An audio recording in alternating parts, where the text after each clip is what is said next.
បើប្រូមេកមកគ្រឿងប៉ុណ្ណឹងក្រោយទេបង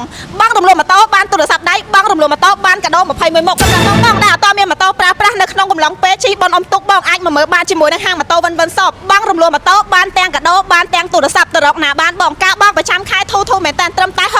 $70ក្នុងមួយខែសម្រាប់បងដែលចង់បានអត្រាការប្រាក់ទាបចង់បានម៉ូតូតម្លៃធូរចង់បានប្រូម៉ូសិនត្រឡប់ទៅវិញអាចមកមើលជាមួយនឹងហាងម៉ូតូបានម៉ូតូវិញបងគឺថាមានច្រើនស៊េរីមែនតើសម្រាប់បងជ្រើសរើសមិនថាបងចង់បានប្រភេទម៉ូតូចង្កឹះលេខប្រភេទម៉ូតូអូតូប្រភេទម៉ូតូធំម៉ូតូតូចមានគ្រប់ម៉ាកគ្រប់ស៊េរីសម្រាប់បងចង់មិនថាបងចង់បងរំលោះបងចង់ទិញដៃឬបងចង់វាយដូរអាចមកមើលជាមួយនឹងហាងម៉ូតូខាងបងអូនបានបងរំលោះម៉ូតូបានកាដូបានរង្វាន់ជាច្រើនមែនតើចឹងក្នុងឱកាសប្រូម៉ូសិននេះបងគឺធ្វើតែមុនកំឡុងពេលបនអុំទុកតែប៉ុណ្ណោះសម្រាប់បងដែលចង់បានប្រូម៉ូសិនបងរុះរាន់ប្រញាប់ឡើងជាមួយនឹងកាដូ21មុខពិសេសបងបង្វិលកងយករង្វាន់ធំរហូតដល់ទៅ$50បន្ថែមទៀតចឹងសម្រាប់បងដែលចង់បានឯកសារបងរំលោះឯកសារបងកាន់តែអត្តសញ្ញាណប័ណ្ណមួយជាមួយសភៅគ្រួសារមួយរងចាំតែ3ម៉ោងសម្រាប់បងធ្វើការមានរបាយការណ៍ធនាគារ3ខែចុងក្រោយជាមួយនឹងកាតការងារមួយសន្លឹកចឹងសម្រាប់បងដែលចាប់អារម្មណ៍បងរំលោះចង់មកដល់ទីតាំងផ្ទាល់ក៏បានដែរបងទីតាំងងាយស្រួលរកមែនតើនៅលើបណ្ដោយផ្លូវវែងស្រេងខ្ញុំនឹងរវល់មួយចំចាយក៏បាននឹងសាលាបែធីអន្តរជាតិអរគុណច្រើនបាយបាយ